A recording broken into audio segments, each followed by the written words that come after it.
Now at 5, a Lyft driver under arrest accused of performing a lewd act behind the wheel while a 14-year-old girl sat in the back seat. And that young girl, so smart, she videotaped it. And Lyft is facing heat for not being more forthcoming until the NYPD finally arrested the driver. Eyewitness News reporter NJ Burkett is live in Bayside, Queens, where he talked exclusively with the teen and her family. NJ?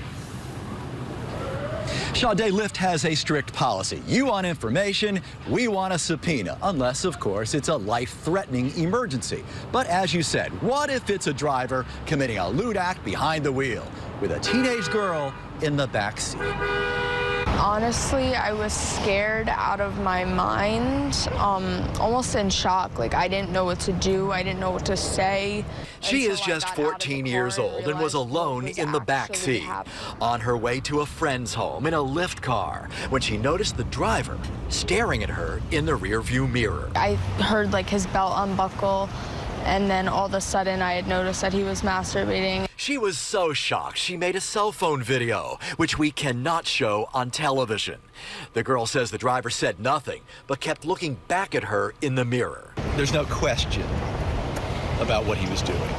Not at all, like 100%. When she reached her destination, she called her mother. I mean, I started crying immediately. I was upset for her. I'm still upset for her. They went immediately to the 111th precinct, but the receipt had only the driver's first name and his picture.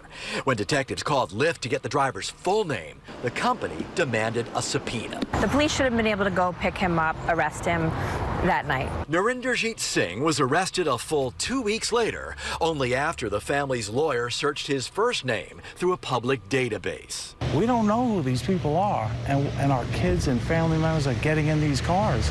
If we don't know who they are and how to reach them, if there's a crime or an issue that happens, it's no different than hitchhiking. We won't be able to provide any information without a valid subpoena, court order, or search warrant, Lyft's policy reads, except, quote, where an emergency situation exists involving an immediate threat of death or serious bodily harm to a person. They wouldn't give us information, which is really frustrating, and you feel like the situation's not gonna go anywhere, and someone's just gonna get away with doing such a disgusting thing. Well, Lyft says the company is now cooperating in the case and points out that a subpoena was never delivered. The driver is charged tonight with child endangerment and public lewdness. His attorney told me this afternoon he intends to introduce evidence to dispute the allegations.